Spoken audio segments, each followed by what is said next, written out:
Sorry, I got cut off in my first video and it was already 10 minutes long, so I don't want to restart the whole video, so I'm going to do a part two here.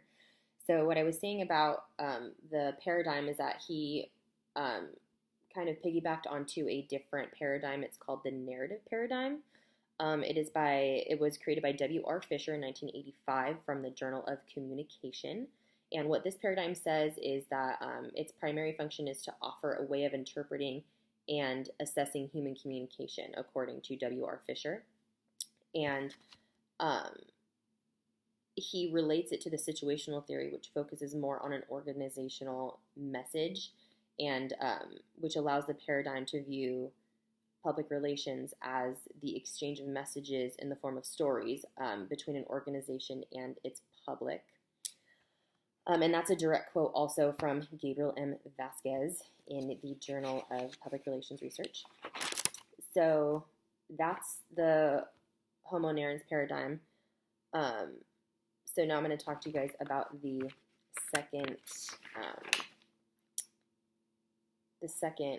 source that I used. So this one is called Another Part of Risk Communication Model. It's the analysis of communication processes and message content. And it's by Michael Palanchar and Robert L. Heath. Palanchar, I'm not sure how to say that. So what risk communication does is it addresses scientific evaluations of risks, the perceptions people have on them, and actions that are warranted in light of degree of risk and people's tolerance of them. So that's a direct quote from the Journal of Public Relations Research from Michael Palanchar and Robert L. Heath.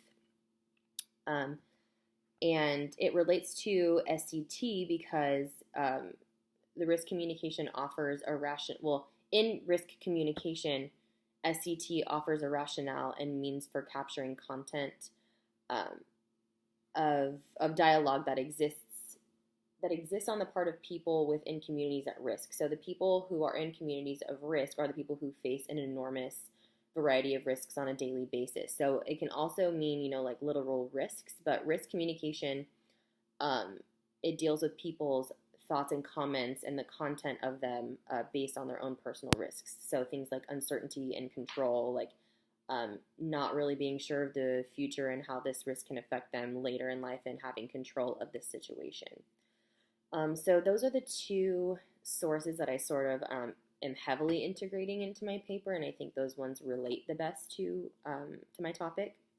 And as far as my conclusion goes on symbolic convergence theory, I definitely think that just based on reading some other things and different views on Borman's theory, I think that there definitely are flaws in it, but I think for the most part he had it pretty right, especially when he talks about group cohesiveness and the dramatizing of messages, because I really do think that that's how people relate to one another. Like, for example, your coworkers, like it's pretty normal for coworkers to bond over how much they hate the place that they work at, or hate their boss or whatever it is.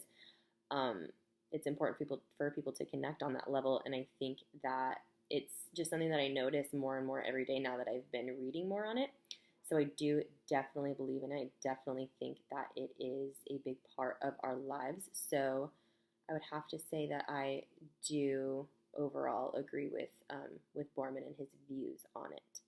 So that's all I have for you after 14 long minutes and 2 videos. Thanks for watching, and I hope you guys learned something.